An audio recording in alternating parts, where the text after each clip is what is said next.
ඉන්දිය ප්‍රමිල්ලි ක්‍රිකට් තරඟාවලිය යටතේ මුම්බයි ඉන්දියන්ස් කණ්ඩායම ක්‍රීඩා කරන පළමු තරඟයේදී කණ්ඩායමේ නායකත්වය දැරීමේ වගකීම සූර්යකුමාර යාදවට පැවරී තිබෙනවා. ඒ නිත්‍ය නායක හර්ෂදීප් පාණ්ඩයාට 2024 IPL තරඟාවලිය යටතේ මුම්බයි කණ්ඩායම ක්‍රීඩා කළ අවසන් තරගයෙන් අනතුරුව පැනවූ එක් තරගයක තහනමක් හේතුවෙන් ඔහුට පළමු තරගයේ අහිමි වෙන බව අපිට නිල වශයෙන් දැනුම් දී තිබෙන යනුවෙන් මුම්බයි ඉන්දියන්ස් කණ්ඩායමේ ප්‍රධාන පුහුණුකරු මහිල ජයවර්ධන අද මාධ්‍ය හමුවේදී සඳහන් කර සිටියා.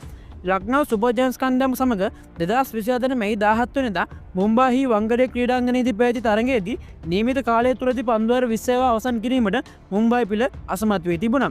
2024 තරගාවලියේදී නියමිත කාලය තුල පන්දුවර අවසන් කිරීමේ වරද මුම්බයි කණ්ඩායම විසින් සිදු කළ තෙවැනි අවස්ථාව එයයි.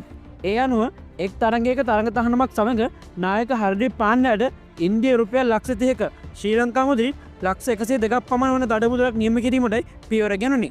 මෙවර තරඟාවලිය යටතේ මුම්බයි ඉන්දියන්ස් කණ්ඩායම ක්‍රීඩා කරන පළමු තරගයේ චෙන්නයි සුපර් කිංස් කණ්ඩායම එරෙහිව එළඹෙන 23 වෙනිදා චෙන්නයිහිදී පැවැත්වීමට නියමිතයි.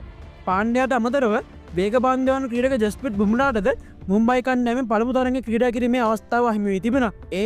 ඔහු මුහුණ දී සිටින පිටකොන්ද ආශ්‍රිත ආබාධයෙන් තවමත් ඔහු සම්පූර්ණ සුවය ලබා නොමැති හේතුවෙන් මෙම ආබාධය නිසා ජනවාරි මාසයේ සිට ක්‍රිකට් පිටින් ඉවත්ව සිටීමට ඔහුට සිදු ඇති අතර ආබාධය හේතුවෙන් මෙවර IPL තරඟාවලියේදී තරඟ කිහිපයක්ම ඔහුට අහිමි වනු ඇත.